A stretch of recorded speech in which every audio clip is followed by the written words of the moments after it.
So the recording will be available soon after our lecture has ended.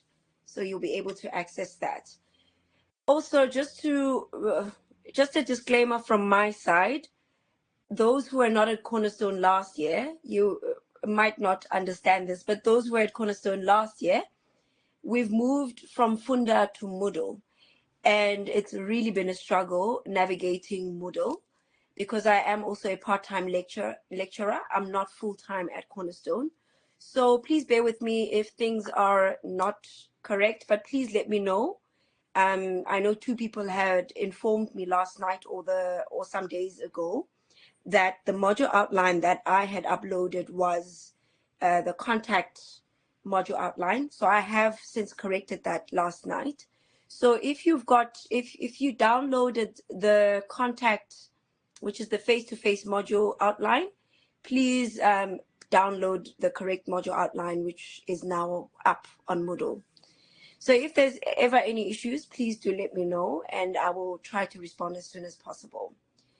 So about me, I am a clinical psychologist and I'm a part-time lecturer at Cornerstone. I've been a part-time lecturer at Cornerstone for a number of years now for the honors modules. So this year I'll be lecturing psychological assessments as well as therapeutic psychology in the 2nd semester. I recognize some of your names, so I might have lectured you or I might have supervised you. So I also do supervision. I think it's the fieldwork module. Okay, that's all about me. Any questions about me? Okay. Okay, Amy Lee said she's running a bit late and wanted us to let you know. Thank you so much. Okay, so what the course is all about is basically introducing you to the basic concepts of psychological assessment. We want you to know what it's about and have a good grasp of the concepts. Some of the concepts might be really hard, but if you study it, learn it, and use the resources that I've uploaded, it should be relatively okay to understand. So this is one of those modules I would tell all students you need for clinical masters.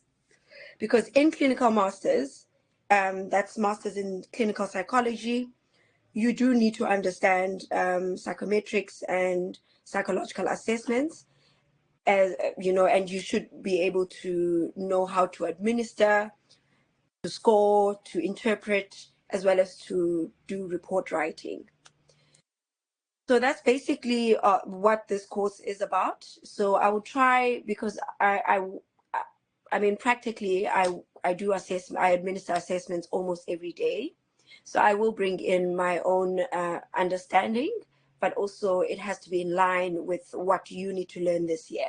So nothing major, nothing advanced. You just need to understand what it's all about. And then the prescribed textbook that you need is the Introduction to Psychological Assessment in the South African Context. So a lot of you said you are based in South Africa, so that should work perfectly. So I recommend the 6th edition, but if you somehow are getting hold of the 5th edition, that's also fine. The 6th edition is better because you can resell it next year or you can continue using it into your masters. So that's what I would recommend. So every now and then I'm going to go over to the chat to check if there's any questions. But on my screen, it's hard to navigate the chats and the slides at the same time. So I have to switch between the two. So I will check if there's any questions on there.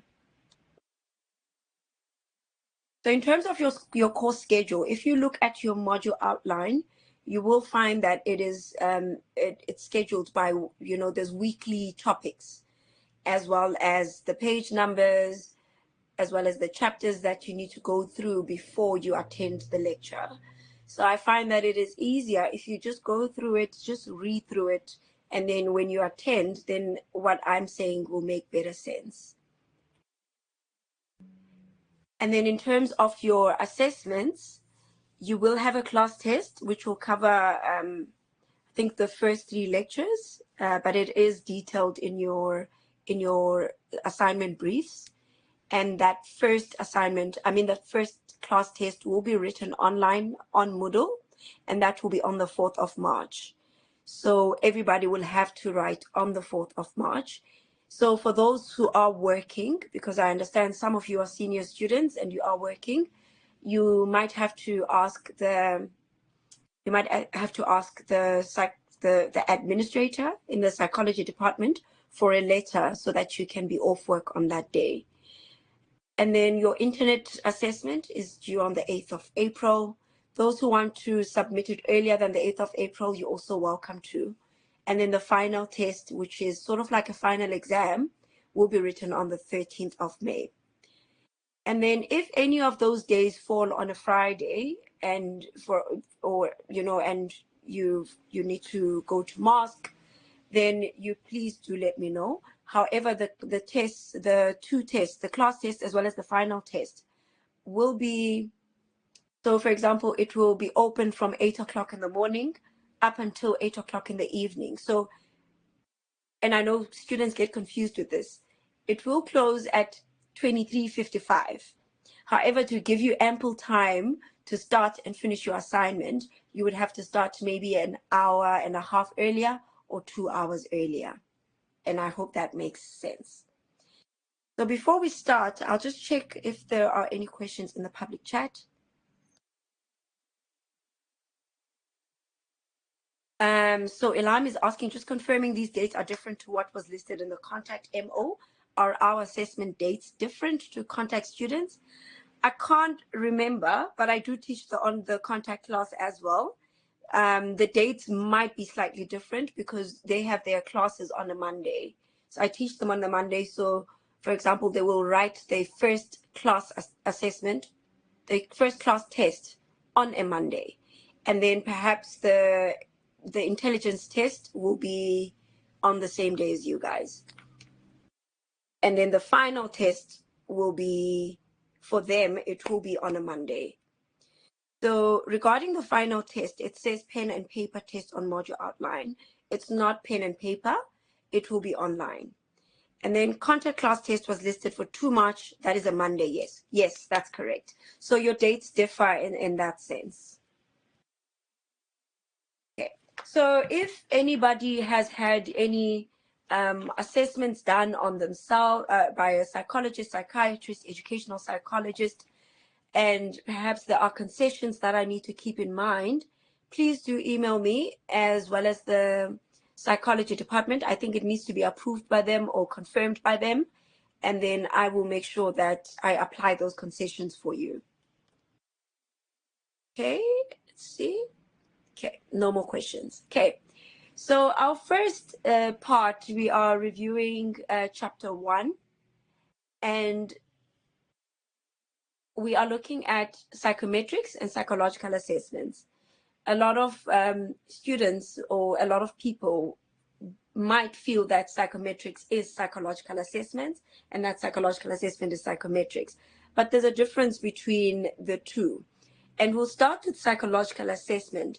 And the psychological assessment that we do is basically we're assessing a client, we're assessing people, we're assessing a patient.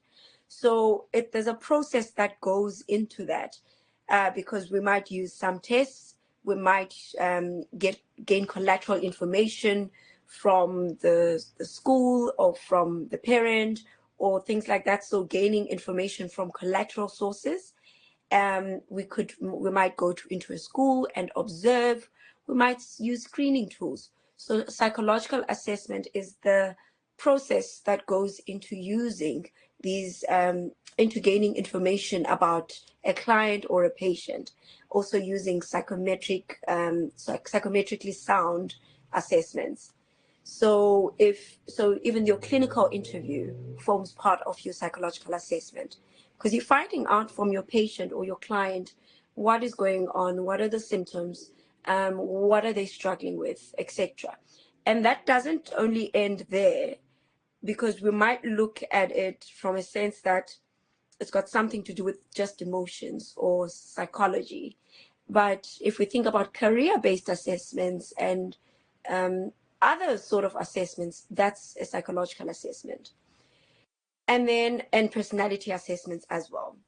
So what psychometric is, it's the scientific way in which these measures are developed and the standards that these must meet. So next week we are going through reliability, validity, norms, and all of that. So that's what psychometrics is. And throughout this lecture, you will find that we bring in some information on what psychometrics is and what makes an assessment, a psychometric assessment, sound, because it has to maintain specific standards. And these assessments have to be administered in a certain way.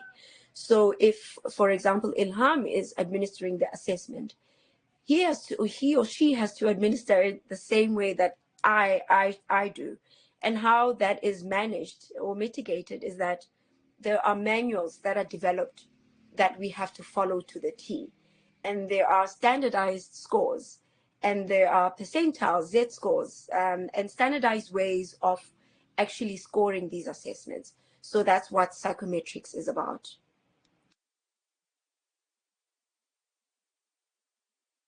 So all assessments have to meet certain criteria, or they have to have certain characteristics.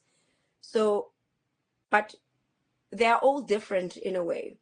Some you can administer just to individuals, and some of these assessments you can't administer in group settings. So for example, if I'm doing an IQ test using the J-size, the WISC, which you'll soon learn about, or an S-size, that's usually an individual assessment that you have to do with your client or your patient in the therapeutic room.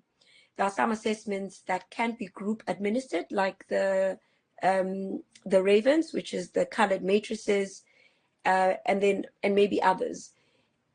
And so there's also assessments which are psychoeducational, psychological, and some which are educational, and some which are occupational. So psychological will also include the diagnostic ones, the diagnostic tools like ADHD diagnostic tools, or assessments for depression, anxiety, but it also includes personality type of assessments. And then different assessments will measure different domains of functioning. And that's when we start speaking about an assessment battery. An assessment battery means you are taking maybe a screening tool for ADHD, you're taking an assessment for depression and anxiety, you are also using an IQ assessment on the same patient or client. And so when you put that together, it's an assessment battery. So these assessments each measure different domains of functioning. I hope I'm making sense. And so they also must meet standardized conditions. So as what I was saying earlier, we must administer it in the same way.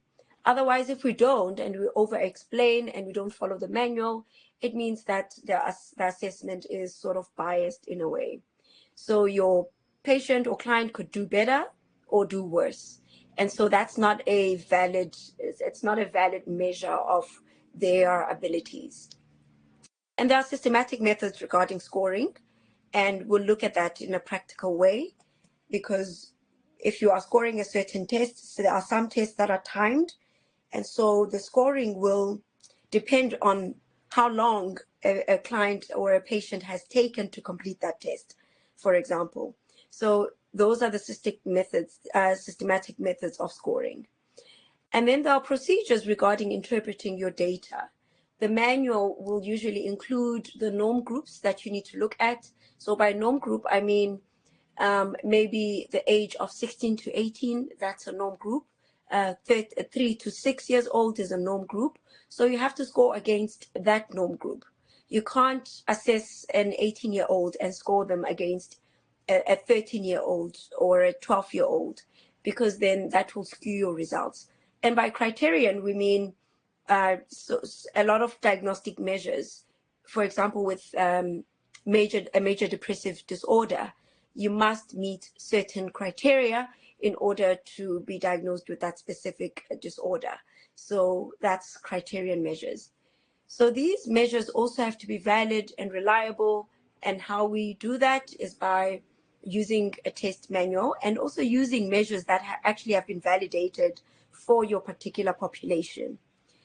So a lot of, we'll speak later about test adaptation and language adaptations, which will give you a lot of information about validity and reliability before we go through that next year. And then in terms of context, we have to keep in mind the context and the population that we are measuring. So, because that can introduce test bias. If I am Xhosa speaking and I'm using an Afrikaans assessment, I can't speak Afrikaans, I can't read Afrikaans. So that's also going to be an invalid sort of assessment. But also, cultures are also different. So when you choose your assessment battery, you need to choose something that has been like an assessment that has been adapted for that particular population. I see there might be a question here.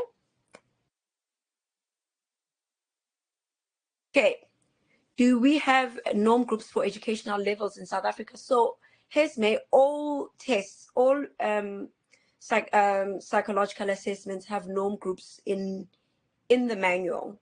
So research would have been done on different groups, and those scores would have been collated and put together, which tells us that this person is functioning at a superior level, whereas this is an average score for this population or for this norm group, or that's below average. So that's what I mean by norm groups. So not all assessments will have the same norm group, because they've been tested with different populations.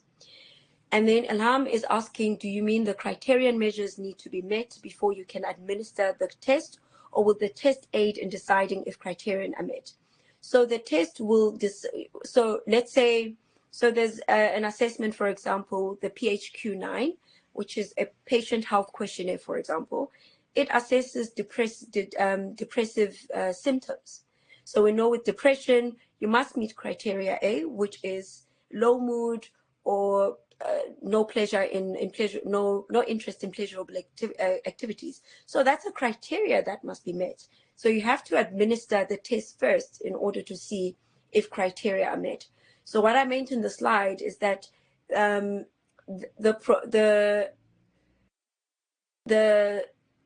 procedure in regards to interpreting results is different for each test. Some are criterion based, whereas others are norm groups.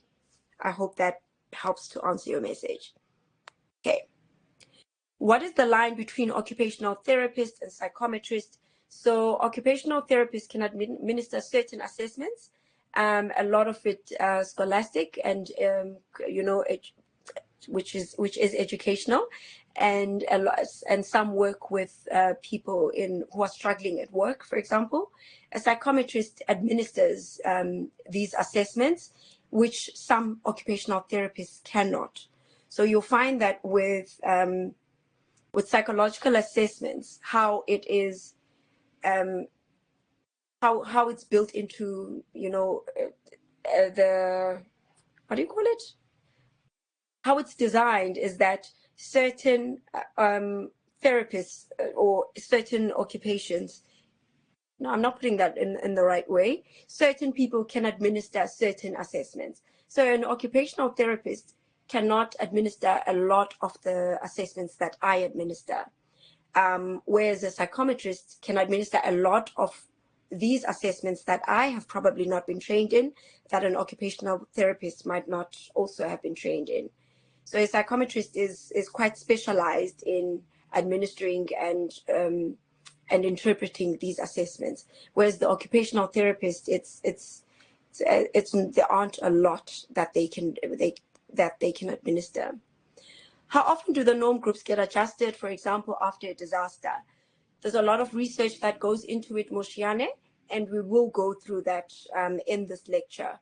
You'll see that it can take up to like 4 years, 5 years sometimes, because there's a lot of research that goes into it. Okay, I'll move on. I see Hesme is typing and Elmarie is also typing. I'm not sure if I should wait. Let me wait 2 seconds. Okay, I'll come back to you guys.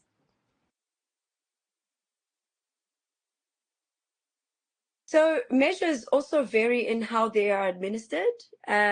So some of these tests are, there's time limits imposed, like I mentioned earlier. So it's sometimes about how quickly you do the assessment, and you scored based on that. And in terms of how they're also administered, you'll find that there's a verbal component and a non-verbal component. So some of the assessments require that I ask you a question verbally and you respond verbally. I put the answer down, whether it's correct or incorrect. And some of these are numerical. So I might give you certain digits like 1, 7, 8, and you need to give it back to me as it is. So 1, 7, 8. So that's, for example, testing your concentration and attention.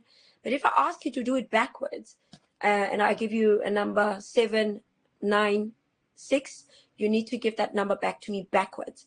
And that's assessing working memory. So they vary in how they are administered because we are measuring different things. And some of them you'll find that we might ask a client or a patient to replicate an image using blocks. So they have to put those blocks together. I'll send you a video of that. Once I do it with the class, I'll just ask for consent, and then I'll add it onto Moodle for you guys to just have a look when the time comes. So a lot of these you'll find when we are talking about cognitive assessments. So we'll speak more about these. So for now, this is just an introduction to what goes into it, and for you to understand the concepts, but the practicalities of it, I'm just trying to give you a picture. So they also differ in how they are scored. I've just mentioned that, and how they are normed, whether it's criterion based, and then the intended purpose. So is it for screening purposes? Is it for diagnostic purposes? So you will choose your assessment based on the intended purpose. And how do you find the intended purpose? That you find from the referral question, because you will often get a referral. We don't just go out and screen and diagnose people. There's usually a referral that might come from the school, or a referral that might come from the parents because they're concerned about their child, or somebody might come to you as an adult saying, I think there's something going on with me, and that's when you would screen or use diagnostic measures. And it also varies in terms of the nature of the items, whether it's verbal or performance task. So I've mentioned that a little bit in the previous slide, as well as the response from the test taker. So how does the test taker respond? Do they give me back numbers? Is it backwards?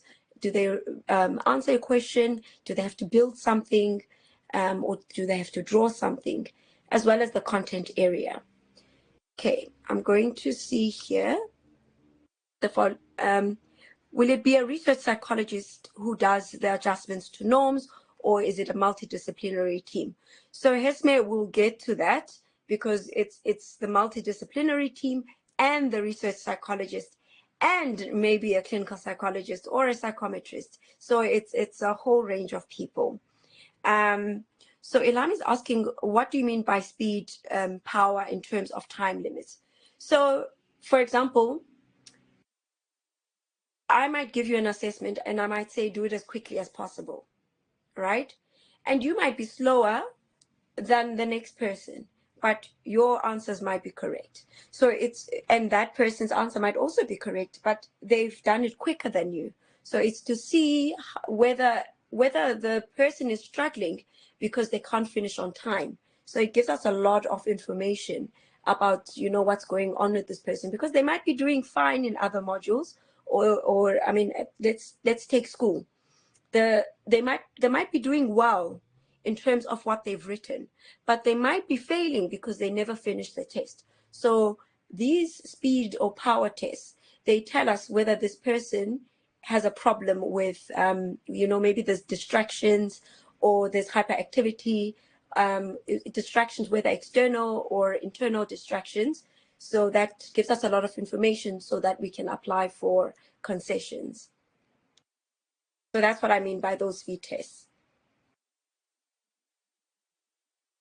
You'll get all of these examples when we go through the cognitive assessment section. Okay, and then some important issues to consider is that test results represent only one source of information in the assessment process. So what this means is you can't just administer one assessment. For example, with the, let's stick to ADHD. There are screening tools for ADHD, but you can't just screen once. You can't just give the one form to the parent and you think, and then you confirm that this child has ADHD. So because you need more information, there needs to be a clinical interview. You need to gain collateral information also from the teachers. So you need to do the teacher form as well. And there's also a self-administered form if the child is old enough to understand, and you can administer that with them. You also need to make qualitative observations in your session with the child. But also it's important to also look at that something might have influenced the results in one specific test that you might have administered. So that's why qualitative observations are important. For example, if the person is shaking and they're not concentrating very well, and they're moving around a lot, and they don't seem to be understanding exactly what you are asking of them.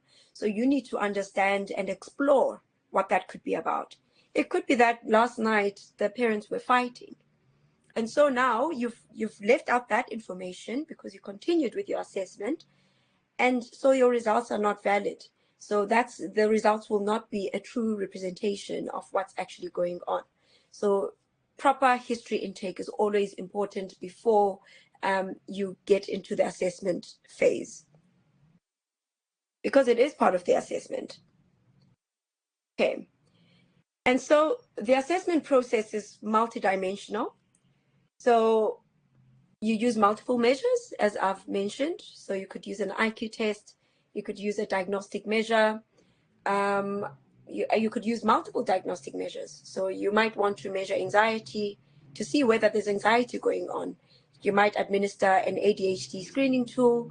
You might administer a depression scale. So in South Africa, we use the Beck's Depression Inventory, or the PHQ-9, which is the Patient Health Questionnaire, a lot. So you might want to use those other screening tools just to assess or to explore what else could be going on. And multiple domains means the emotional domain, social domain. So you're covering the emotional domain if you're assessing for anxiety-related issues or mood-related issues. And you must administer, obviously, for the cognitive domain, which would then be your IQ assessment, which is a long assessment. It takes about an hour and a half to 2 hours for people to complete that. So you wouldn't do everything in one setting. And then you would also need to check the social domain. So you could do this by observing in the playground, or finding out from teachers, or finding out from the parents. But what is important is consent. Consent and confidentiality are very important before you can reach out to any teachers or other people. So multiple sources is the teachers, the primary caregiver, which could even be a grandmother. And maybe if the child or the patient has seen a psychiatrist or an occupational therapist, that's also a source. So you need to gain as much information as you can in order to make sure that your results are valid.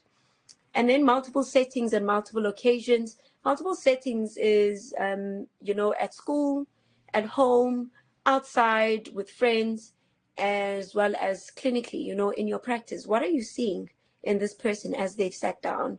What are some of the qualitative observations or clinical observations that you've made? And multiple occasions could be that these people, this one particular person is always struggling in winter. Why are they struggling in winter? Or this person is struggling just before exams, but they find throughout the year. So then that's not an IQ related issue. So you need to find out what's happening. And obviously, if you are a clinical psychologist, you would provide treatment. If you are not, and you're in psychometrics or OT, you would actually then refer to a registered counselor or a clinical psychologist for further assistance with the emotional domain. So, and one thing to just remember is that with the assessment battery, you must take into account the age of the person. So this needs to be an age-appropriate assessment, which has been validated for that age group, and then the level of ability of this person and the capacity, as well as the purpose of the assessment, which you will find from your referral. Okay, so Elmarie, if reading speed differs due to schooling exposure and quality, may a speed test introduce bias? If reading speed differs due to school exposure and quality, may a speed test introduce bias? So I like how these, I like your question, but I also like how these assessments have been put together, because in the way that they've sort of validated and make sure that these are reliable assessments, there wouldn't be, we wouldn't like, I've never done an assessment where I am asking them to do a reading speed test, but I know educational psychologists would do that. But it doesn't introduce bias. Instead, it helps them at school, because the concessions, for example, Elmarie, will allow for that. The educational psychologist will apply for concessions at the school to say, please introduce please have a reader and scribe for this student. So that's what I like about it, because it's not going to introduce any bias, but instead it's quite helpful to understand that this child is, she is a slow reader, and so they might take longer to finish an assessment, and so then they would get further concessions of getting extra time on the assessment. I'm just rereading your question just to make sure I think I answered your question, but I do agree with you that schooling exposure and quality can introduce that issue and challenge. But if a child, for example, moves from that particular school to a new school, and the new school flags that child as being slow, then these assessments are really helpful, because we can introduce certain concessions for them until they are, they can do it by themselves. So early childhood, stimulation is a good thing. If any of you have kids, early childhood stimulation is very helpful. So it's really, so with the results of these assessments, it's not just going back to the school or having concessions, but there are interventions involved. Like OT will do a lot of work with that child, for example, Elmarie, and we give recommendations to the parents as to what to do with the child at home in order to help them to improve on certain areas. But you wouldn't just diagnose the child with a specific learning disorder because of that. So interventions must take place first. And a lot of these assessments will look at what are the specific areas of weakness, what are the specific areas of strengths, and then we work with the weaknesses, but we continue to praise the strengths, and it tells you that this child is okay. It's just that they've not been introduced to this early enough. So this is just a picture slide, really. I've already explained this quite a lot. So I've also spoken to you about the multiple sources, but this is just the slide on it. It could be the teacher, grandparent, carer, which is the primary caregiver. And if you've got consent from the parents and your child spends more time in aftercare, then you could get that information, because many parents are working and they pick their child up at 6 o'clock, 7 o'clock, and they have to go home and it's time to sleep. So they don't get to observe their kids well. And then multiple sources could be parents. I mean, assessing things like how much sugar does the child eat in the morning, what sort of cereal brand, because then the teacher could be complaining that in the morning the child is running around. So maybe it's sugar related. You never know until you ask. So other doctors like psychiatrists, occupational therapists, even social workers would be involved. And then multiple settings, in their home, on their own, in social settings, or on the sports field. So I'm going through this because I've already explained it. And then multiple occasions, could be maybe they sad on their birthdays. But why are they sad on their birthdays? Because maybe somebody passed away on that day. So we can't make assumptions and now quickly diagnose with depression just because people are sad for 3 days. So it's something we need to keep in mind. Okay, let me check. I see something there. The term assessment battery has had me confused the whole day. Does it simply mean a batch of different tests administered at once?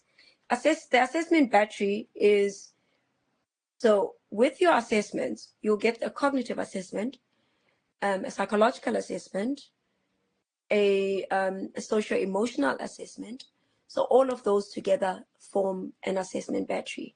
So you're not just doing an IQ test on its own, because that's an assessment. But assessment battery means I am administering an IQ test.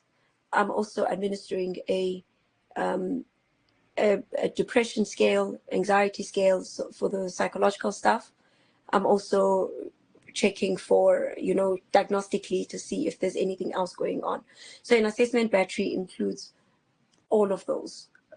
Does that make sense, Moshiane? Different assessments. So you won't administer them at once because it will be quite overwhelming for the person. Please tell me what you don't understand, because you said sort of, just in case other people don't understand.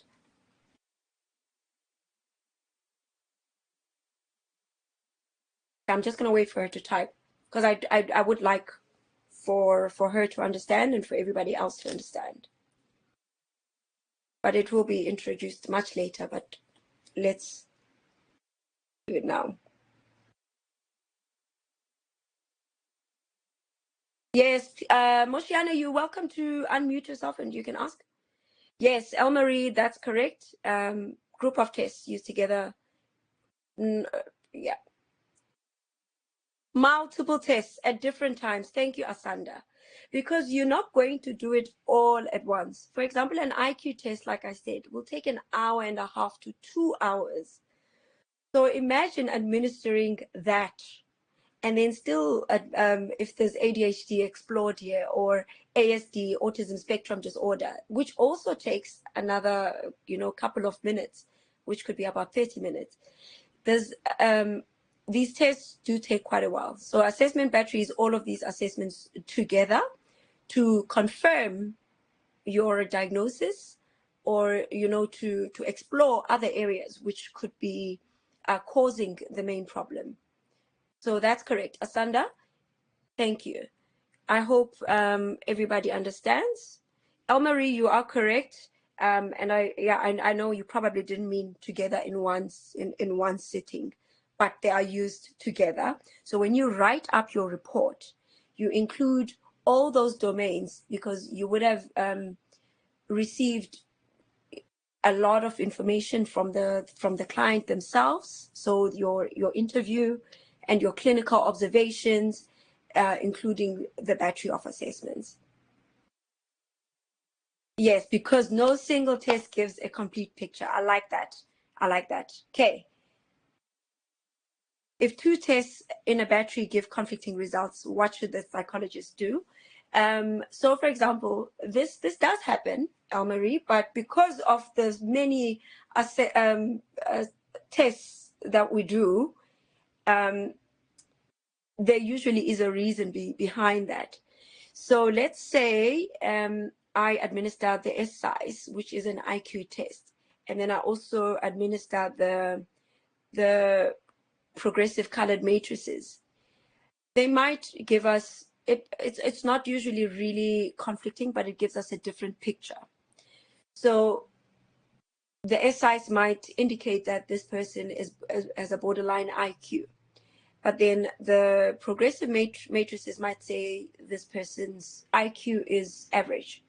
So there's a reason for that, and that's because if you look at the IQ assessment and you look at the specific tests that are within that IQ assessment. So, for example, many IQ assessments have about 13 different tests within that assessment. So you will be able to find a picture of why the scores are lower. So it could be that because they have problems with mathematical understanding, or they have problems with, they are better in performance tasks, so non-verbal tasks, and maybe they didn't do so well in the verbal tasks. That's what could give the conflicting results. So those results are still valid, but it just means that there is maybe the verbal domain is not as strong as the non-verbal domain. So it still gives us a lot of information, because once you've administered the progressive matrices, for example, which measures the non-verbal, the people usually do much better. So if they scored borderline in the SSIS, they might score average in the picture test, if I can put it that way for now. So the conflicting results give us a lot of information, and we don't actually view it as conflicting results. We just look and we explore as to where the scores went low, and then we will find that there might be an issue in that area, and that it's not a significant strength, and that it's probably a significant weakness. And so that's when you would then refer on to OT to assist with those delays, because sometimes it's developmental delays that can be worked on. Tests and clinical observations conflict. So that often happens, and sometimes we are left wondering, what did I miss? And so clinical observations have to be put together with the observations of the parent and the observations of the teachers themselves. And with your clinical observations, you might chat to this child and think, oh wow, they're so smart, and then the results tell you something else. So it's also about then exploring where the weaknesses are and what their strengths are. It could be that this child is, when you were chatting to them, they are smart, but that's maybe the working memory though is not well developed, or that maybe they didn't have breakfast, or maybe somebody passed away last night or the day before. So there's always something to explore. And that's why report writing is very important, just to put together your results and then do a proper interpretation. This sounds silly, but in layman's terms, can we think of it like an exam, like that has an MCQ, case study, and short-term questions? Or do I have it wrong? In layman's terms, you could, but it's much longer than that, and it tests different areas of functioning, whereas your test or your exam is assessing just one area, which is your subject area. So, for example, if I can just add on to that, some tests will be like a story test. So I will read you a story. After I've read you the story, please tell me as much as you can remember. So I would have read the story for you, all of it, without giving you time to process. And then afterwards, I've got my pen right there with my pencil. Then I'll ask you, tell me everything you can remember in the story. So they don't have to give the story back as it was. They can just give the terms, mother, because that's how we so we want to know exactly what they can remember. Maybe there was a donkey in the story, etc. And some of these, so there would be a story, there would be verbal comprehension, there would be some like mental math sort of sums. If I have 2 rocks and Emily gives me 3 more, how many more rocks do I have? And so a lot of these tests, the first 5 questions would be easier, and then it gets progressively more difficult. So it's like that, but every test assesses something different. So I like what I like I like what you've just said, Youthvi, because it helps you understand what it could be like. So it's something similar to that, but it tests different, cognitive domains. Does it look at the different spheres from intellect to emotion to cognition to get one picture? Yes, the assessment battery does. So the cognitive assessment would only look at intellect. The psychological stuff will look at emotion, etc. Okay, so I'll go back to the slide. Okay, so the assessment process, as we say, it is multidimensional. So all of the information, and I think we've discussed this really just now, all of that information is then clustered together and it's interpreted to understand functioning. We then plan interventions based on this, and interventions could be referral, simply a referral to psychiatry if the person requires medication, to OT, to an educational psychologist for developmental lags, or to a lot of the schools in South Africa have got learning support. So some kids might require learning support maybe in English or the maths learning support. So that's readily available. So those recommendations help us to get this child to where they need to be.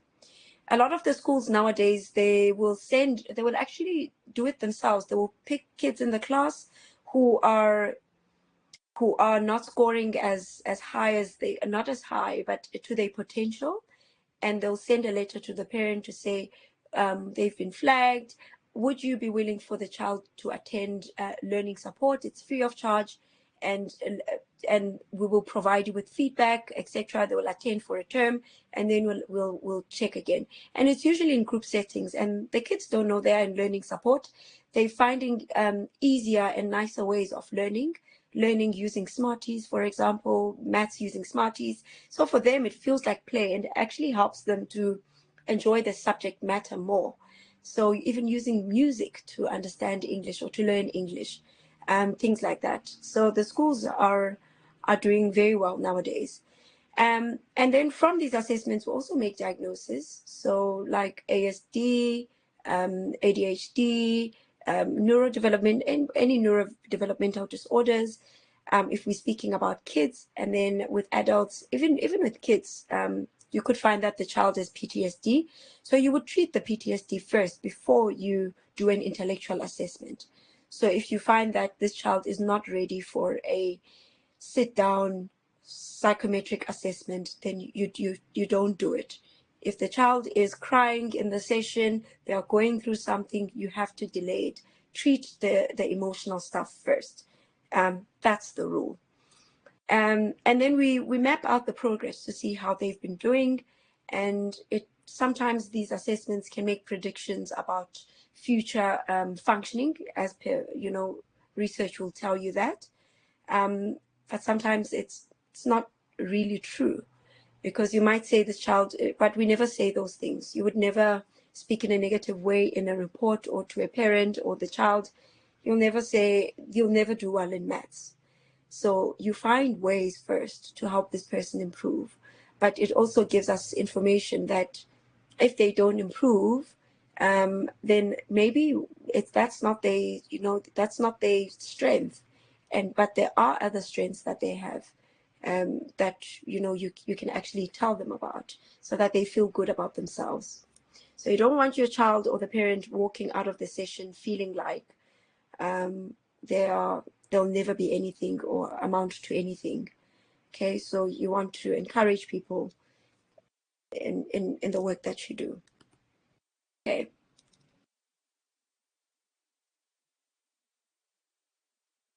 Okay, Sarah, bye. Cool.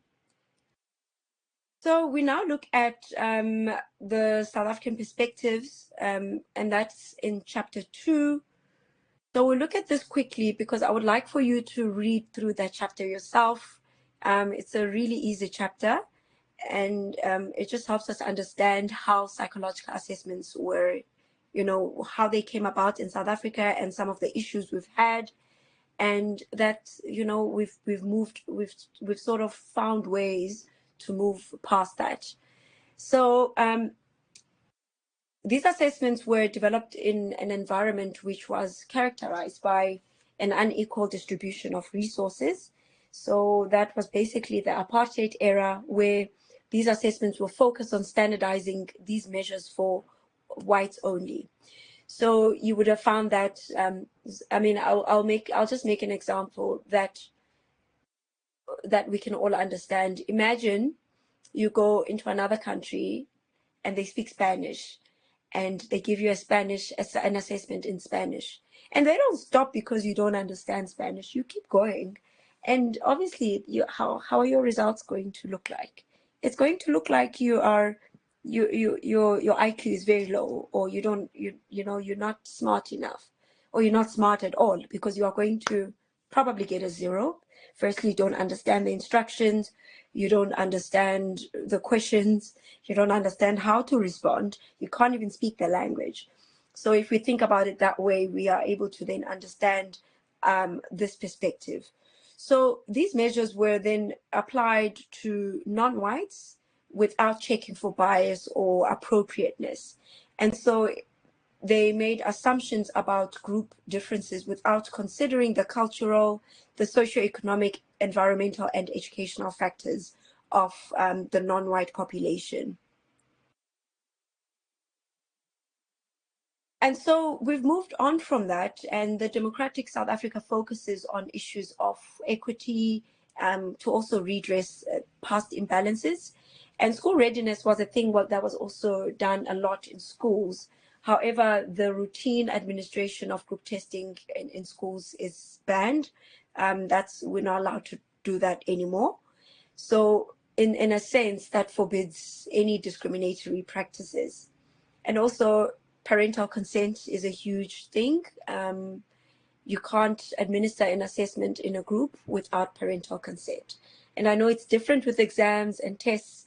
Children must still write the tests and the exams, but you can't just go there and say, we're doing an IQ on this group of children to see if they belong in this school, right? So we've moved towards an inclusive education system, so where we identify barriers to learning, and that's where the strengths and the weaknesses come in. And so we provide the schools and the educational psychologists and the occupational therapists will assist in providing direct learning support by developing an intervention plan. That could be a child can't write within the lines. Do you know that's problematic, right? If the child is not writing within the lines by a certain age. So that would be flagged, and an OT intervention would be required.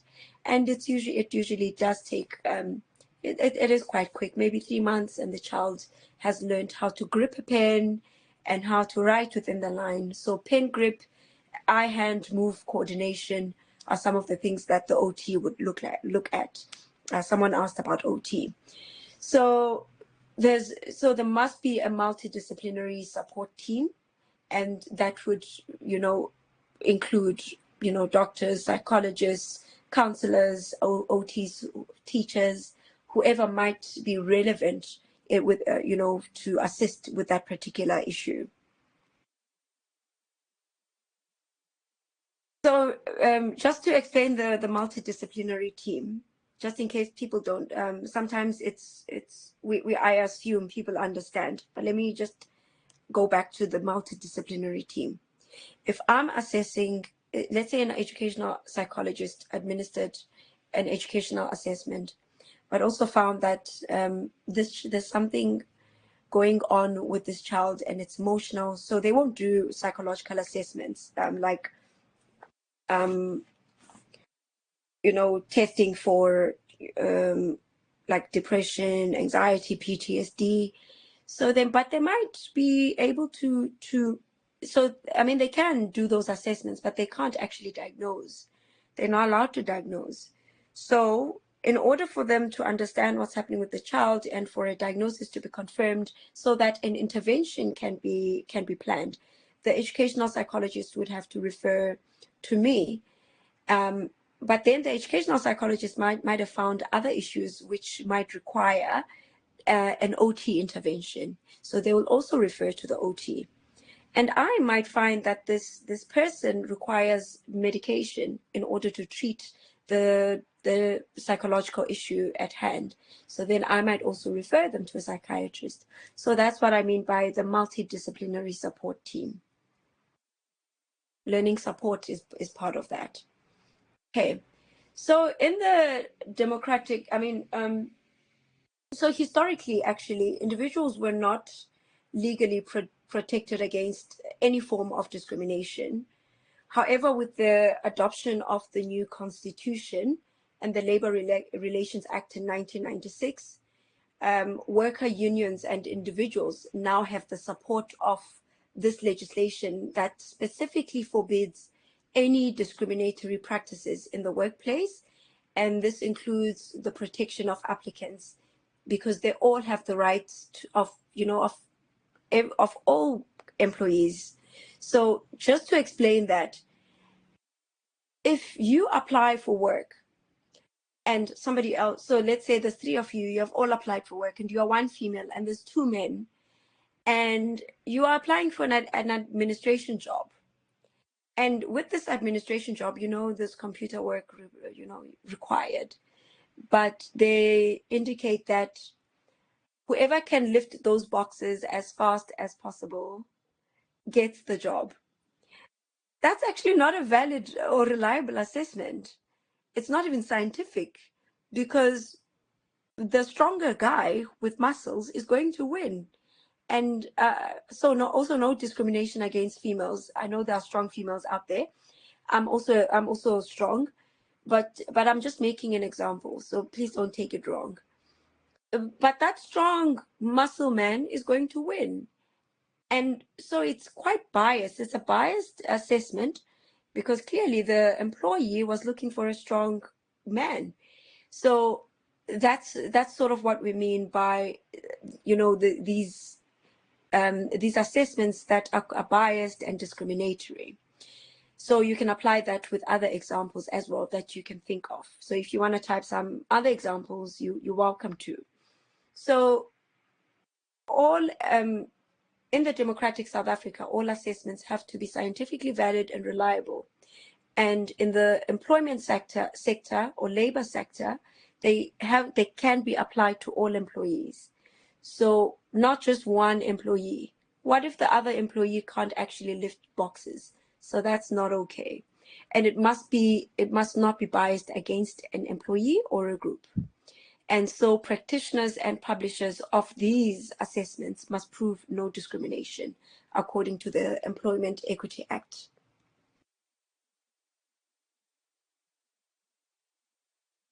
So what's important is that a lot of these tests that we are making use of have been adapted for our multicultural context. So if you think about South Africa as a whole, there are, sorry, 9 different provinces. And within these provinces, there's different languages. Within one province, there's different languages. There's also different cultures. So how do we then make sure that this is culture appropriate and that it fits our multicultural context? So the next few slides will look at that. So there has been a need for updating appropriate and using appropriate norms in various language versions for assessments, which are available. There are assessments available in Sotho, Tswana, isiXhosa, Afrikaans, but all of these have been translated from English, but have also been culturally adapted to fit that particular context. So I'll speak more about that. So you'll find that in terms of the research, I think somebody asked about norms and adaptation work. So the Human Sciences Research Council is they conduct all of the research when it comes to assessments and a lot of work actually. So that would be made up of the research team, which could be there might be OTs there, there might be psychometrists, clinical psychologists, and other professionals, but mainly research psychologists would work in that industry, and obviously scientists, etc. And then if you go onto Mind Music's website, so you just type in Mind Music and Joppie van Rooyen, SHL, and PsychTech, you will see what assessment batteries they have, or type of assessments that they have. So they do sell these assessments that we've previously spoken about, and which we'll speak more about in other lectures. And for example, you might pay 30,000 for one assessment, like an IQ assessment. So, but they also do rent it out, because these get updated every now and then. Sometimes it's every 4 years, sometimes it's every 10 years. But they also have CPD workshops that they conduct, where so I mean, you pay for the CPD workshops, but so that CPD is continuous development points. As a professional in psychology and many other professions, you must attend some training throughout the year, and you have to have about 30 CPD points per year. So they will provide that training. So maybe there's a new assessment, or there's been an adaptation on an assessment. They will provide that training online. And one thing that's important to also remember for your future lectures, which will come up, is that you can only administer tests in which you have been I forgot the word, taught on. That's not the word I'm looking for. But you might trained in. So if you were never trained to use a particular assessment, you probably should not use it, because you might get something wrong, and then you might find that your results are skewed and you've got conflicting results with other assessments. Okay. So also many universities are involved in the research and adaptations of tests. So I want you to just read through this section. It's not going to be in your test, but it's just for you to get a better grasp of this chapter. So the Employment Equity Act, the Professional Practice Guidelines, and Psychological Test Classification and Test Quality Reviews, as well as the psychological assessment during COVID-19. The slides will be uploaded, if not already uploaded, so you'll be able to just go through that and see what you need to go through by yourself. Okay, so maybe some people might say, we don't need these assessments. So now if we have to provide an argument indicating that these assessments play an important role in the new democratic South Africa, these are the answers. These tests are objective in nature, so it's different to an interview. So with interviews, you can sort of be biased in your clinical understanding of the person. Your counter transferences might be coming through. You might be seeing your brother in this person and feeling like you know them very well. Whereas these tests are quantitative in nature and so very objective. Obviously, your clinical observations are important. So, and it also provides a structure to obtain baseline information. So if I want to, so if you come maybe into my practice and I administer an anxiety assessment, I could administer it again maybe in 4 weeks' time to see whether there's improvements or not.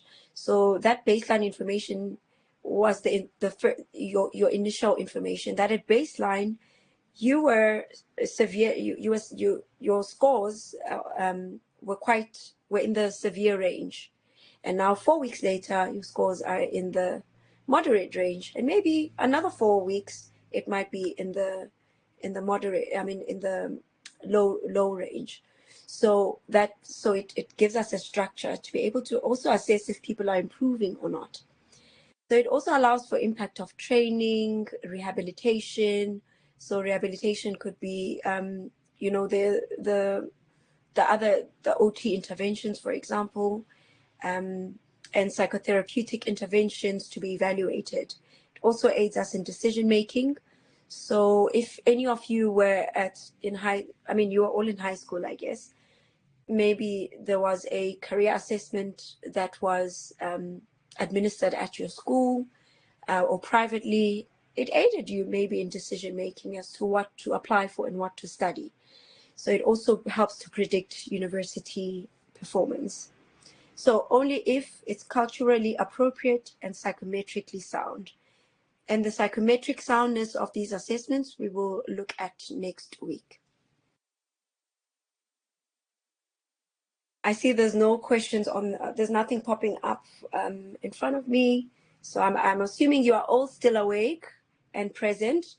Good news, we have about 7 slides to go before we are done, and then we'll just get more questions and make another announcement about how classes, will take place, as well as we will need a class rep. So we'll decide that at the end of the lecture. So we've already gone through this slide. It's exactly the same information as that, but one other thing that we need to remember is that, which we've gone through in another slide, is that test results are only one source of information, and that's going to be in your test. So I hope you understand what that meant, as I had already explained it. So if you entered the class late, please just go through the first part of the lecture.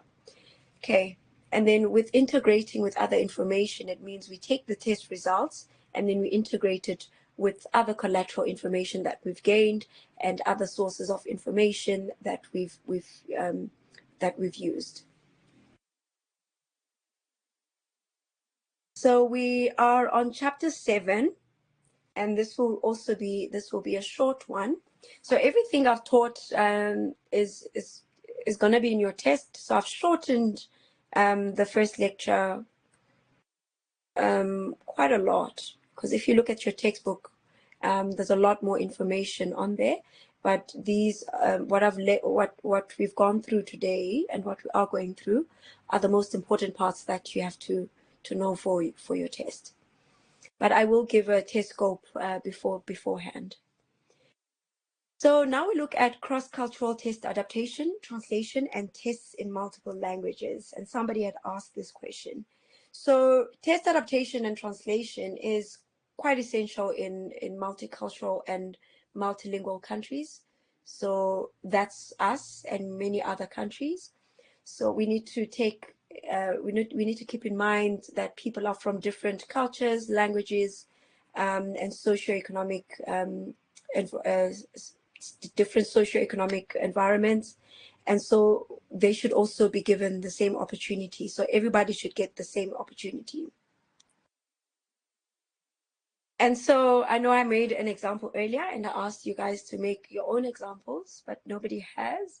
But here's another example on this particular assessment. For a fair selection, everybody has to take the same exam, and the exam is please climb that tree. So it's quite biased because we know that the fish is not going to get there, and that if the fish does get there, it's not going to be alive. And we know that the monkey will probably, will be able to climb that tree unless if it's injured. So this introduces test bias, and this is why test adaptation is important in our context. So making sure that people are being tested in a language that they can understand, and that the stimulus book would look like something like this. It's a picture in cognitive assessments where you will be presented with an image, and you would ask the testee, tell me about this picture, what do you see? But now if the testee has never seen anything like that, they won't be able to describe what they are seeing in front of them. So stimulus books have also been adapted for that purpose. So text translation, the goal here is for linguistic equivalence. So it's not word for word translation, because a lot of work goes into test translation. So I might have this measure, and I have it in Afrikaans, or I have it in English, but I would like for it to be translated into Afrikaans. So I need to have, an MDT that takes part in that. So I need people who specialize in linguistics, but I also need other psychologists who understand what I'm asking here, because we still have to maintain what the construct that we are studying. For example, a construct could be depression. That's a construct. So that particular test, when it's translated into Afrikaans, we have to make sure that it is still testing for depression symptoms. So, but we just translating it into another language. So, but if we do word to word, it might not work, because if that happens, then we might not have this, it might not maintain the same meaning. So it has to retain the original meaning. I'm sure those who are Afrikaans in this group chat know what I mean. You can't directly translate English into Afrikaans, and that would be it would not make sense. Okay, so once I've sent it to my colleagues who specialize in Afrikaans, then they translate it into Afrikaans, they send it back to me, and now so that's a forward translation into Afrikaans. But now we also have to do a backward translation back into English to see that if it has retained the original meaning. So I take it from the Afrikaans, and then I give it to other people who specialize in English and who are also psychologists and understand what we are measuring. And then they have to independently translate it back into, so they must be multilingual, so they must understand Afrikaans and understand English. So they are translating it from Afrikaans to English. And so if the two forms are equivalent, then we've done well. But if the two forms are not equivalent, then we have to continue doing the translation work until the two forms are equivalent. Okay. And then with test adaptation, so let me know if there's any questions on that, but I hope the way I've explained it makes sense. And then with test adaptation, this means, so it goes beyond language. So we are adapting this test to make it more appropriate for a specific cultural or contextual group, like what I've mentioned just now, the stimulus books, changing things like that. Or using different idioms of expression, because every culture has a way of expressing themselves that is different to another culture. So we might also be adapting the test. So the language might be the same, right? But we're adapting it for our population. So this is not translation work. So a lot of our tests actually are from, the Western countries, and we adapt them in South Africa. So we make them more appropriate for this population. So not using those Shakespearean words that they might use, or terms that we wouldn't understand. So the language remains the same, but it fits our context, and it's understandable for us. So in the multicultural and multilingual essay context, foreign assessment measures are often adapted and translated. I think I've just said that. And this is due to increased diversification and globalization. Okay, Elmarie, how do we evaluate whether an adapted test still measures the same construct as the original? So luckily, as the person who's administering it, there's not much you can do once you've got those tests, but you also just need to make sure that the test you are using has been adapted. So as the person who is administering the test, you can't change anything on the test itself to make sure that it measures the same construct. But how they do that is within the research setting. So that's the research that they do. They there's a back and forth before it is even piloted. So they will pilot the test with a small group of individuals or participants before it is piloted with a big group, because they might need to make certain changes from what they've gained with a small group of participants, and they make those changes and then they try it with a larger group of people. But before that, even that takes place, there's a lot of work that goes into ensuring that it measures the same construct. And that's why you'd have linguistics and professionals in the field.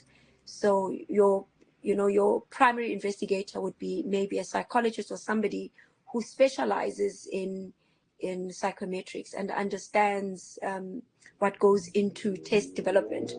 So there's a lot of people involved in making sure that it measures the same construct. And so the booklets, as you either rent out or buy these assessments, there's a lot of information on how it was adapted and the population that was used for the adaptation process, so that you are confident in the assessment battery that you are administering. Okay, I'm going to go back to the slide. If you have any more questions or you want clarification from what I've just mentioned, you can let me know. Okay. Oh no, skipped a slide. Oh, I didn't. Okay, there we go. Okay, so why is this important, this adaptation and translation? It's really to enhance fairness for people to be assessed in languages of their choice, and that's why there's so many assessments in different languages. So, that's why the translation work has been huge recently. And to also reduce costs and save time, developing a new measure can take many, many years. So it's much easier, although, I mean, it's still a lot of hard work and a lot of time, a lot of research costs, but it does save money, and it also saves time to adapt the measures that have already been developed. And the third point is to facilitate comparative studies. So if we can adapt an assessment in South Africa, I mean from elsewhere, we are able then to compare the different groups, the different cultural groups, because the different cultural group will be measured using a specific assessment that has been adapted for their culture. I mean, for their context, whereas the other group will be measured according to their context. So if we are using the same measure to really measure everybody, to assess everybody in South Africa, our scores will be really skewed. If we're using one measure and there's no adaptation been done, and there is no language translations been done. So imagine the person who lives in the rural area being tested using the same assessment that maybe you as an English speaker would use. So then that would not be fair, because they might not know a lot of the things that you know, but it doesn't mean that their IQ is low. So that's why the adaptation work is very important. Okay, here. Okay, Hesme is asking, what are the ethical implications of using a live translator for a test that has not been officially translated? Yes, I think that's a very good question, and people struggled.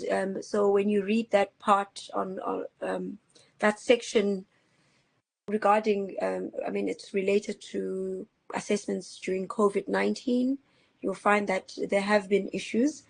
I have never used a live translator because I know some people have tried, but nobody, I mean, a lot of clinicians won't do it because the translator has not been trained to um, to administer the assessment. So what happens is you might ask in English, then when the translator translates, they're basically giving the answer to the, but not intentionally, but the way in which they might ask the question in their language might be providing the answer. So it also skews your results. But ethically, you should only, in terms of the ethical implications, because that was the practical implications, you need to use translators who have been trained in that assessment. Then you can say in your report that I made use of a translator. These are the credentials of the translator. They've also been trained to use this assessment. But you also have to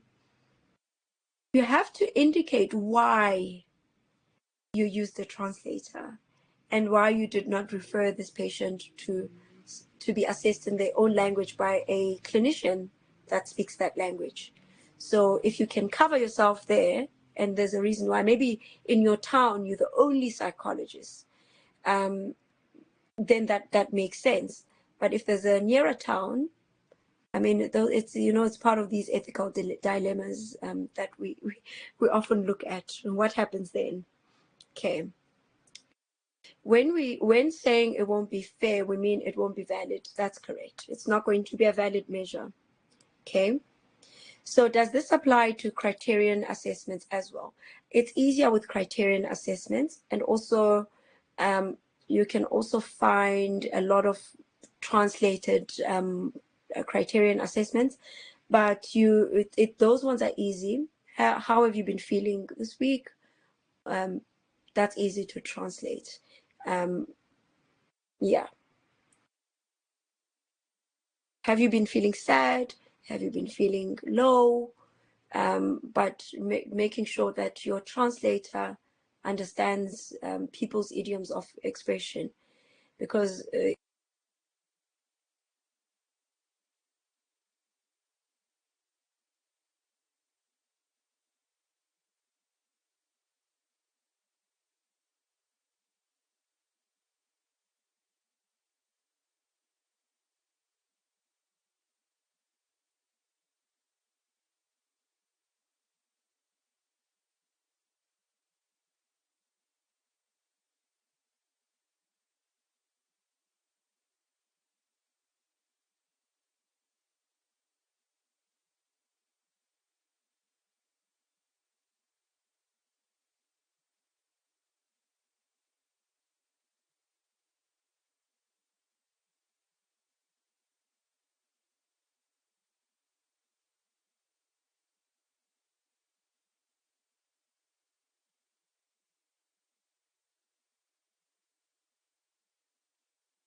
Testing 1, 2.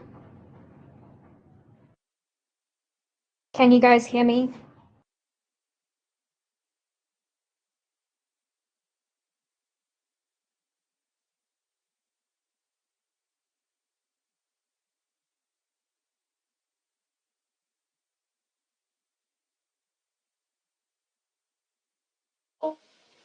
We can hear you.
Hi guys, can you hear me now?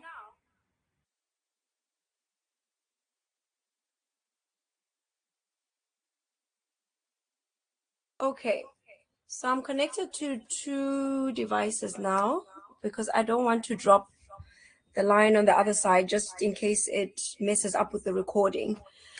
I had explained so much, but let me see what the question was again.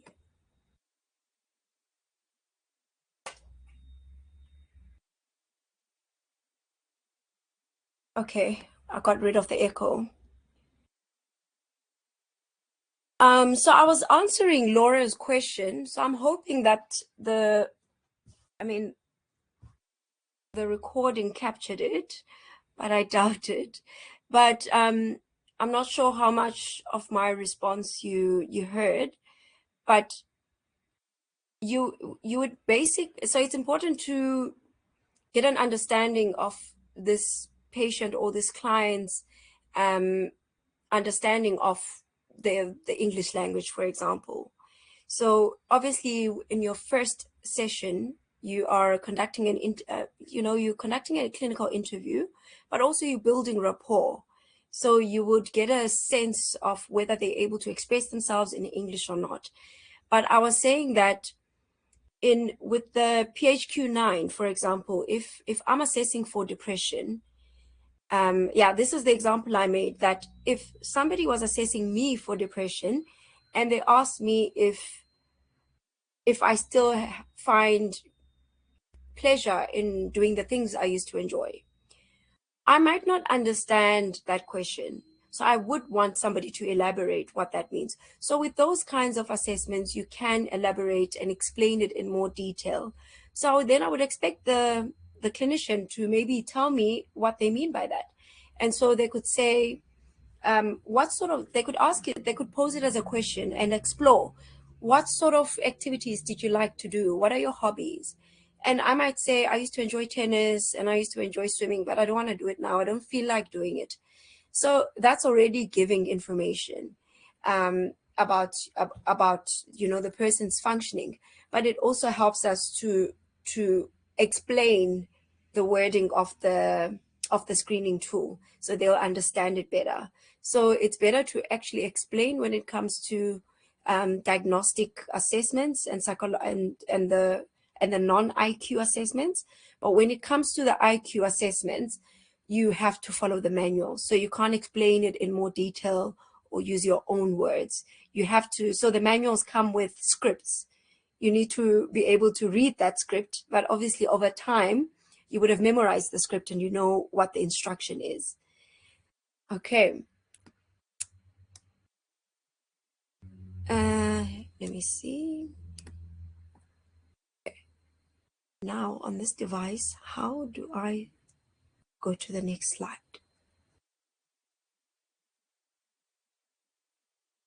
Okay. Seems like I have to go back to the other device to move on to the next slide. Okay, there we go. So some of the challenges with test adaptation and test translation is that sometimes there's no equivalent term in the target language. For example, depression. So those who speak other languages other than English can think about that. Apparently in Afrikaans it's depressie, but I know in Xhosa we don't have an equivalent term, and that people use idioms of distress. And that's common in many other South African languages. So, and these idiomatic expressions cannot be translated literally. And so that's usually a challenge. So, and then another challenge is the confusion of negative form questions. Do you not like going to church? Sometimes that can be confusing when you have to translate it. Do you not like doing this? So yeah, these are some of the challenges that they find. And then differences in terms with and expressions within subgroups of one language. So I might be Xhosa, but there might be another Xhosa speaking individual, but our terms, you know, we might not speak the same dialect, and even if we think about Xhosas and Zulus, it sounds the same, it sounds similar, but our terms mean completely different things. So I know there's one term where in Xhosa it means silly, or no, it means silly in Zulu, but in Xhosa it means to bath. So these are some of the things that test translation finds challenging. Test translators find challenging. So that's why we have to use people who are familiar with those subgroups and familiar with those languages and the differences between those.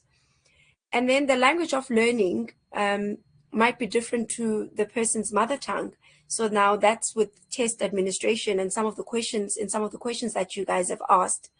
So what if this child, the instruction of learning at school is English, but at home they speak isiXhosa? How do you then determine which language to use in your assessment? But that again goes back to your clinical interview, to your understanding of this person, and also you need to liaise with the parents. Find out what language do they speak mostly at home.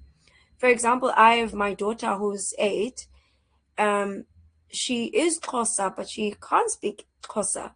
So if you were to find her, if maybe let's say I refer her to Amy Lee van Rensburg, and Amy Lee assesses the child assesses the child, and no, before they assess the child, they look at the form and they think, oh, Xhosa speaking child, maybe let me refer to a Xhosa speaking psychologist for an assessment.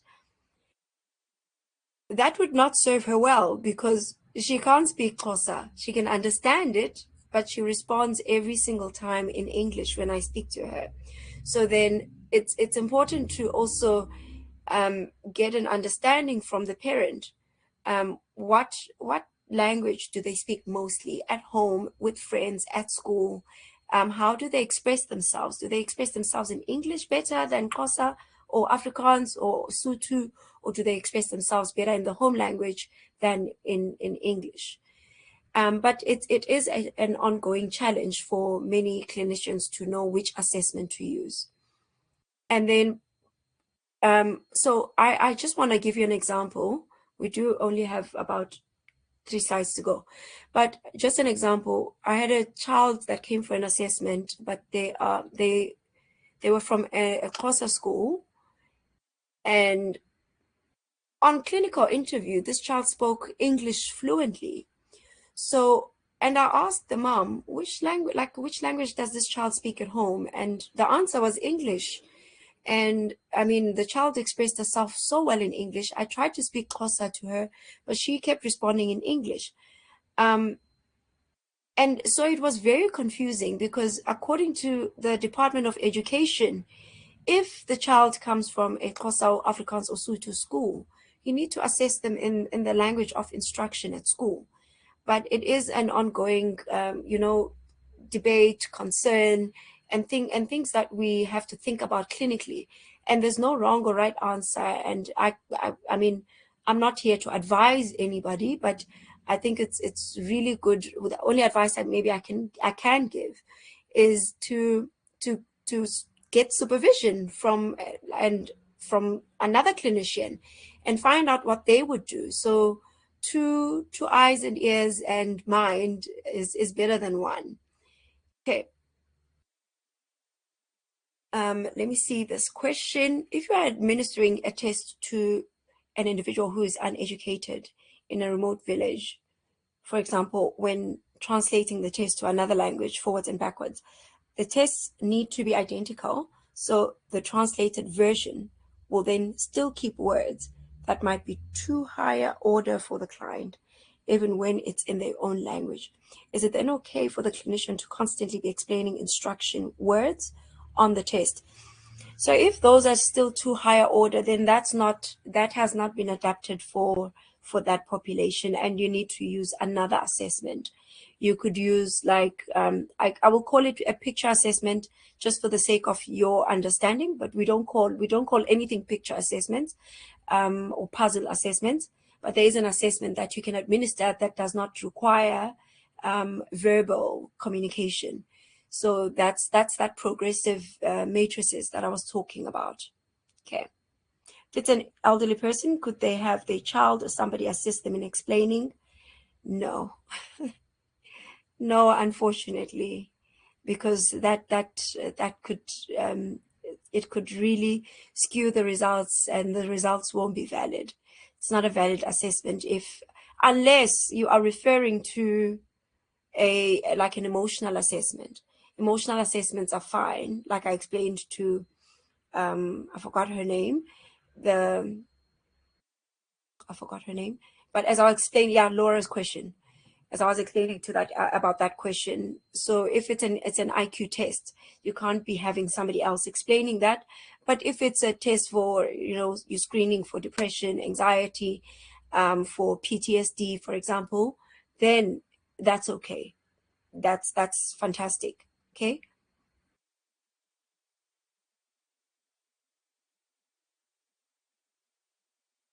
And there we will get good information. And then some important considerations is that validity is compromised if there are communication problems between yourself and the test taker. So you need to be familiar with the language and the culture and the dialect that's being used. And you must have adequate administration skills and expertise, and some measurement expertise. And that's why we do this module. And then in terms of item format, we have to remember that not everybody is familiar with particular response formats. So what has been done with these tests is that there are practice questions. There will be about 3 to 5 practice items, so that they can practice without you scoring them, and you can also sort of help them to that it actually helps them to understand what you are asking. So the manual will provide you with information on how to do that. So you are not, the manual will maybe tell you to say to the person, yes, that's right, but however, this is not correct. What do you think is missing here? And then they still have to think without you telling them the answer first. And then if they still finding difficulty, I think by the third practice item, you can show them this is how you will do it. Then you do other practice items so that they have learned how to respond to that to those items, which is quite great, because then it answers all the questions that some of you have been asking about explaining. So after that, after those practice items, you can explain no longer, but also your explanation has to be in line with what's on the manual. And then with time limits, there are culturally different concepts of speed and time and intelligence. So the speed tests have been minimized. So each test would have maybe 2 speed tests instead of, so not everything is speeded. Okay, so that we can ensure that people complete the test. But how this has also been mitigated is that, for example, some tests, if you get 5 consecutive answers wrong, we stop the test, because you're going to be more frustrated because you don't know the answers. So, but the manual tells you when you can stop the test. And then, Hesme, I will get to your question now. I see it. And then with equivalence, because we've spoken a little bit about equivalence when we spoke about adaptation. I mean, we're still on adaptation and language translation. So, and I've mentioned that these measures must be equivalent across groups. So equivalence is the extent to which the different versions or the forms of a test measure the same construct in a comparable way. So I've explained all of that, and what a construct would be depression in a psychological measure, anxiety in an anxiety measure, hyperactivity and inattention in an ADHD measure. So if there's no equivalence, this means that the test is probably biased and that the 2 versions of the measure are non-equivalent, and that you can't make valid comparisons across groups because these test scores are not directly comparable. So if I give Adrienne a different test, a different exam, I give Anik and Anushka different tests. And maybe Adrienne's test is harder than Anik and Anushka's test. I can't say that Adrienne is the least intelligent in that class, because her test was there's bias involved. Her test was more difficult than Anik and Anushka's test. So those 2 forms or 2 tests were not equivalent. So to ensure equivalence, tests are adapted using the judgmental approach and the statistical approach. So the judgmental approach it's getting the expert opinions to adapt the test. So we're using psychologists, linguists, and cultural experts. So I didn't mention, but for example, I'm doing my PhD and I'm developing an intervention. And so some of these things would also fall into that, where I would need to adapt, maybe look at, I mean, I've already looked at what's been done, and there are some wonderful interventions. But in order for me to adapt it for this population, I need to have other psychologists who are going to be stakeholders, who are going to be advising me on what works. And I need to involve linguists if I'm going to translate it. And if I want it to be culturally appropriate, then I need cultural experts, and that you usually find in communities as well. So you need community stakeholders. And then with the statistical approach, this is basically quantitative work. So collecting data from a target group, analyzing it to ensure that the test performs similarly across groups. So that's where all the research work and the pilot of the test would go into. Okay, perhaps a strange question, but if you are working with someone who is deaf, would a purely written test be sufficient, or would you use a sign language interpreter for verbal responses? That's a good question. So I've never worked particularly with with somebody who is deaf, but I know that there are clinicians who have been trained to do that, and there are assessments actually targeted at that and that have been adapted for people who are deaf. So you would use those specific assessments. So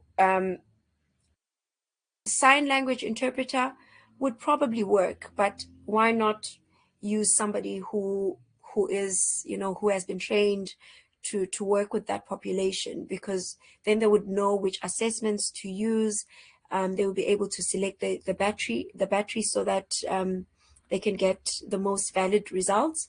So I would not particularly use a sign language interpreter. I would refer out because I would not trust my results. Our ethics is quite hectic. You'll see that when we speak about ethics in psychology, and maybe in your other modules as well, we've got quite tough ethics. So you need to be sure of what you're doing, and you must be confident that what you're doing is the right thing to do. So I often don't do something if I doubt that that's the right thing to do. So that's why I say I would not, but it's possible that other clinicians have used a sign language interpreter, and maybe they are confident and they have used a sign language interpreter before, so they've got expertise or some kind of training in that. But yeah, it's not a strange question. Don't worry about it. I understand where you're coming from, but there are tests that have been developed. So this is the last slide. So steps for maximizing success in test adaptations. We have to review construct equivalence. And is test adaptation the best strategy? First of all, if it is, let's go ahead and make use of a multidisciplinary team. So you're not doing it on your own. You're not adapting the assessment on your own. And then we need a sample administration, like I said. So maybe use a small group of people, of participants, and sample your test, and then adapt the instrument, review and make the changes that are necessary, administer a trial and refine if necessary. So that would be a back and forth, and then administer to a larger target group. Then this would again then be adapted, and we're looking at original scores and looking at these scores from the larger target group, because you're administering it now for the second time to a different group. So your larger group does not contain the smaller group. So these are two separate groups. So these are large studies. And then the validation goes into it to assess for bias as well as for equivalence. And establishing psychometric properties is it's the biggest work that also needs to go into that. And we'll go through psychometric properties next week. And then that also includes generating norms. So for example, if I can give you an example, norms is really what's normal, what's the average. So I know that I see there are 27 users left here now. So out of the 27, who scored in the 80s, who scored in the 60s, who scored in the 50s, 40s, 30s. So we're creating a bell curve to see what's the mean, like what's regarded as average within this class, what's regarded as the highest, and what's regarded as the lowest. So that gives us a nice bell curve. And then you would they have to document the process so that it can be replicated. And then you prepare the manual for test users, and then it's submitted for classification. So you don't have to know this for your test, because we're not focusing on adapting our tests. We're really focusing on understanding the assessment process and your role in the assessment process and what it looks at. So I always try to encourage students to get into adaptation work someday when they are done, because it's work that's ongoing and it's really needed in this context. So that is the end of our lecture. If you have any questions at this point, please type them in the chat. So as we can see, this class took about 2 hours. We started at 5:30, we finished at 7:30.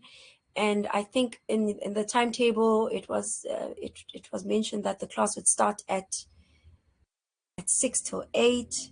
So we actually started at 7:30. I did speak to, I mean, at 5:30, I did speak to the administrator. It was an error, but she said I could inform the class, which then I did yesterday. So going forward, please be aware of that. And so what we've done usually with the online classes is that we would have these classes every second week with alternate with the, so if we skip a week, it means I have to do a recording and upload it for you guys to review. Okay, I'll get to it. Thank you for that question. So for example, we've had a lecture today, and next week I can actually upload a lecture for you to review online in your own time. So it would then be up by the Tuesday. So you'll be able to actually review it from Tuesday morning up until whatever time you can. I mean, it's not going to expire. So we've done that previously. If you prefer to have weekly lectures, we can also do that. And I mean, you can just let me know. But maybe let's also get a class rep. Who would like to be class rep? Because we need a class rep. Elmarie, thank you so much. Oh, you're nominating Hesme. Hesme, would you like to be class rep?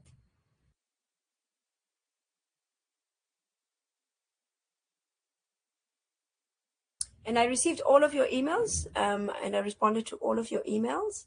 If I have not responded to any of your emails, please give me a nudge. Okay, so Hesme will be class rep, and who is going to be secondary class rep in case Hesme is not around, has to go on holiday or things like that, so that nobody bothers him when he's on holiday.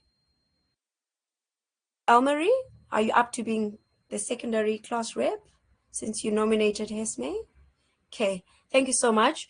So we've got 2 class reps, Elmarie van Staden and Hesme Visser. I'll send you an email. I'll also add my contact number, my WhatsApp number, so that if there's any queries or issues that I need to attend to, then you are able to reach me as quick as possible. And so some students, what they've done, they've opened WhatsApp groups. I'm not part of WhatsApp groups. So if anything comes up on the WhatsApp groups, you can, I mean, it would then be up to one of your class reps to just inform me if there's any issues. And then Adrian had a question, how does the first test work? So that test will be in March, and it will be written online on Funda. It will be open the whole day, but there will be a time limit imposed. And we just spoke about speeded tests and time limits now.